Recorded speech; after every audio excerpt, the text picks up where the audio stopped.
Halo rekan-rekan sekalian, selamat berjumpa kembali di dalam channel saya ini.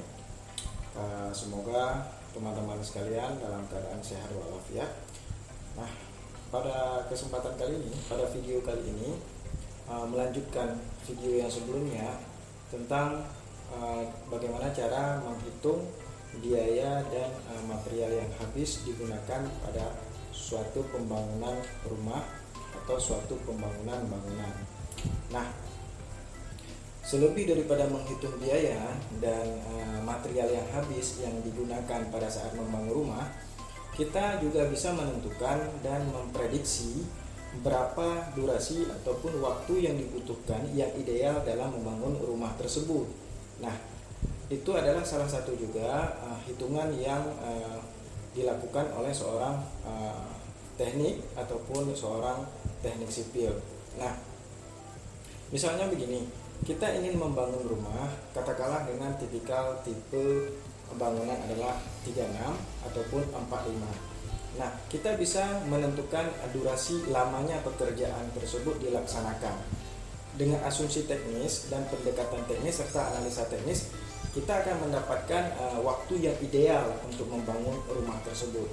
Misalnya, rumah tersebut bisa terlaksana dalam tempo sebulan, 2 bulan, atau bahkan 3 bulan.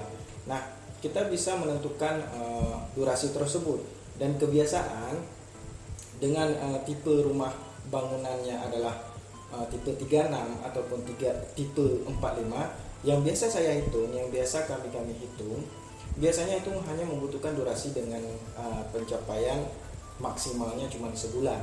Jadi dalam sebulan itu rumah dengan tipikal tipe 36 itu konstruksinya selesai, mulai dari fondasi sampai dengan atap sampai dengan siap pakai. Jadi mungkin ada yang bertanya ataupun menjadi suatu pertanyaan, bagaimana kok bisa sebulan selesai gitu kan.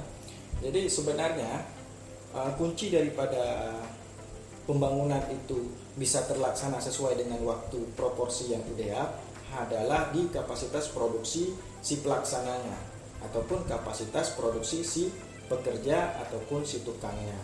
Namun, berbicara lebih jauh, untuk menentukan durasi yang ideal ini apakah sebulan, 2 bulan, 3 bulan, semuanya ini kembali kepada faktor yang paling krusial dalam membangun suatu konstruksi bangunan. Apa faktor yang paling krusial itu? Itu adalah yang pertama, budget yang tersedia. Artinya kita mempunyai kemampuan budget yang real serta sesuai dan cash. Artinya jika budget ini tersedia dengan real, detail, dan cash, maka kita sangat gampang dalam menentukan durasinya. Misalnya dengan tipe 36 seperti yang saya sampaikan tadi, selesai dalam tempo 1 bulan, tetapi asalkan kita mempunyai budget yang tersedia. Artinya cash flow kita itu tidak tersendat. Kenapa? Karena pada saat kita mengambil kapasitas produksi ataupun menentukan suatu kapasitas produksi, maka cash flow yang berjalan dan yang mengkoordinasikan itu semua. Jadi misalnya begini umpamanya, bahasa lebih umumnya, misalnya pada pekerjaan pondasi. Dalam pekerjaan pondasi, asumsi ataupun analisa teknis kita, taksiran tempo pelaksanaan pekerjaan itu selama 10 hari misalnya. Nah, di dalam 10 hari itu,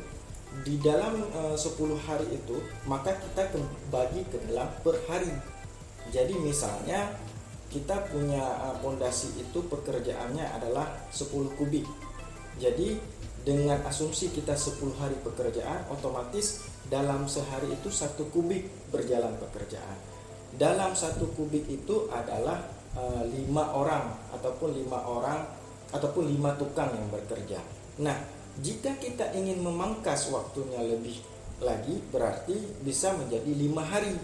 Artinya kalau kita menginginkan durasi pekerjaan 5 hari, otomatis kapasitas produksi kita harus bertambah.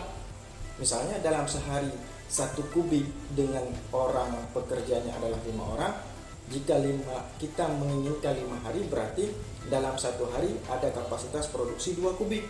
Artinya ada tukang yang bekerja di situ 10 orang. Jadi apa efek daripada penambahan tukang akibat kita mengenjot kapasitas produksi per hari tersebut? Berarti kita harus menyediakan bayaran 2 kali lipat ataupun double dalam tempo yang sama. Jadi kesemuanya itu dalam menentukan durasi yang ideal dalam suatu pekerjaan konstruksi, baik itu membangun rumah ataupun ingin membangun suatu bangunan, maka faktor yang paling krusial dan yang paling berpengaruh di situ adalah tersedianya budget ataupun biaya ataupun dana yang cash, sehingga pekerjaan kita tidak akan tersendat. Karena si tukang dan pekerja ini pasti dia meminta upah per hari. Jadi saya rasa penjelasan untuk menentukan durasi secara umum pembukaan bisa dipahami sekilas. Nanti ke depan saya akan memberikan suatu penjelasan secara detail dengan hitungan bagaimana cara menentukan secara proporsional durasi yang pas ataupun durasi yang ideal dalam membangun sebuah rumah. Jadi nanti ke depan videonya akan saya kupas sedetil-detilnya. Jadi bersamaan dengan video yang kemarin, bagaimana cara menghitung biaya yang habis dan material yang habis dalam membangun rumah, serta menentukan proporsi durasi waktu pekerjaan yang ideal pada suatu pembangunan rumah. Gitu. Jadi bagi kawan-kawan sekalian yang belum download bahannya ataupun filenya, bisa download di link deskripsi video saya terhadap video yang sebelumnya.